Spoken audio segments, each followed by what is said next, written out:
Hello YouTubers, Joe Kersey here again on June 24th, 2017. St. John the Baptist Day, or Midsummer's Day, and it's at 15:20 in the afternoon Eastern Time. I remembered to do the candles this time, unlike, just immediately previous to this moment. Well, here I am in all my glory. With my eyes, I'm trying to take a picture of me with my eyes being, sort of rolling back into my head, I can't do it as well as I used to be able to do it when I was much younger. Hence today's story. I kind of like that. I'm kind of pleased with that. Actually, I talked with, go away. I talked with my friend in Seattle yesterday. And I don't know how we got on to, I know how we got onto this. We got on to regional accents in the United States. Well, anymore, unless you go to the deep south,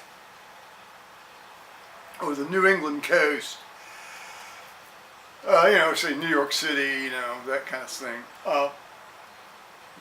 You just really don't hear, a lot of regional accents. We've all become very mid-Atlantic, very characterless in our accents. I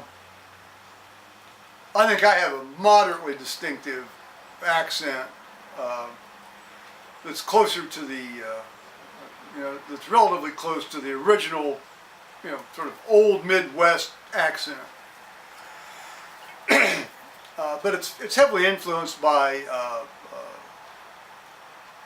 Southern, because part of the state I came from, was largely populated by folks from the Carolinas. Interestingly, in Indiana, you hear it even more, because a lot of people from Indiana, their people came originally from Alabama. That's neither here nor there. In any case, in Lebanon, Ohio, in 1958, 57 or 8, the school system employed, now check this out, a divorced single mother from Georgia. Well, there's like a triple threat against her right there. She's a single mother, she's divorced, and she's from the South. People were still kind of fighting the Civil War back then, guys, believe it or not. I know the South was, not so much in the North, but some people were. Blood memories die hard, So, Sherman was from Ohio too, remember. So she was the kindergarten teacher. In the brand new school that they had built, they shifted us at mid-year into the brand new school in January. It had to have been 1958, I guess. Before that, we were actually in what is now a rest home, gymnasium, some miles out of town. But that's, again, neither here nor there. Anyway, so to this day, we were seated at round tables. They had 8, seats around round tables. I think there were probably around 32 kids in the class. Yeah. This was when you had a lot of kids in a classroom. None of this, have to have 16, 15 in a classroom and all this individual bullshit. So, now to my way of thinking then and now, My position on this has not changed over the years. You know, if you have 8 people at a table, then you, from a point in the center, you project the lines out at, well, divide 8 into 360. What do you get? You get, well, let's see, 4 is 9, you know, at a 45-degree angle. And that's your space. You know, here's the edge of the table at 45 degrees from the center. Here's the edge of the table, 45 degrees from the center. So I'll keep my shit inside that little triangle. Well, it's kind of a segment of a circle. Okay, let's just say triangle for the ease of discussion. And conversely, I expect everybody, particularly those on either side of me, to keep their shit in their little triangles. Don't encroach on my place. Don't trespass on my spot. I got a bit disruptive over that principle from time to time in my kindergarten class.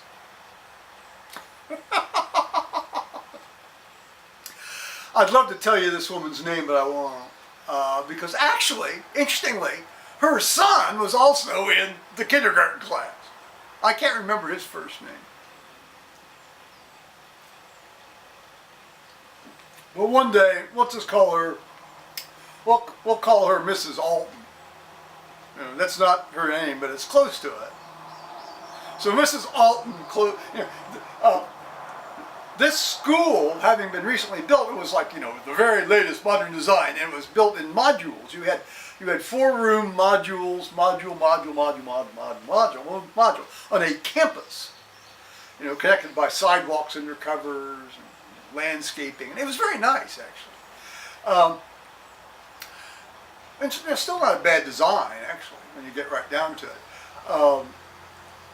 But in the center, they had this little teacher's workroom area. You know, you had, you know, where the 4 classrooms opened into it.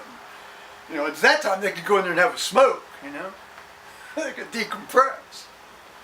It was also where the lunch carts pulled in, and you'd go in, you'd file through, and you'd get your lunch tray. You know. So Mrs. Alton took me into the center room to have a conversation with me. You know, and I looked her directly in the face, as I was trained to do since almost birth. You know, if you have an adult talking to you, or anybody talking to you, you look them square in the face. That's a sign of respect and attention. And I try to do that to this day. Now, I know it kind of freaks some people out. In some cultures, that's considered aggressive and all that kind of crap. But that's not where I came from, and that's not how I behave. So I'm looking at her, and of course I'm looking at her with my eyes rolled, you know, way farther. You couldn't even begin to see, you know, my irises, you know, the way I could roll my eyes up then. And often, probably still do now, but it's hard to photograph it. You know, I just took that picture about 15 minutes ago. It drove her nuts. I mean, I could see her becoming unnerved as she was talking to me. And so, of course, that made me want to, you know, really, really keep doing it. Because that's, of course, what kids do, isn't it? You know, if they know they're working somebody and they see it's happening, you know, they just keep doing more of it.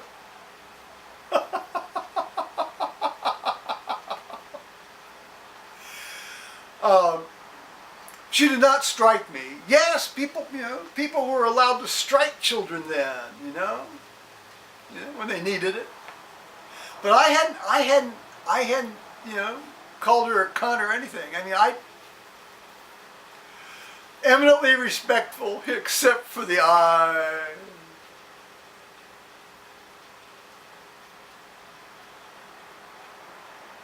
Occasionally I kind of scan the skies a bit.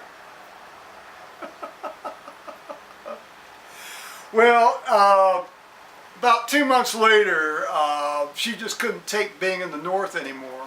And so she and her son went back to Atlanta. Well, these things happen.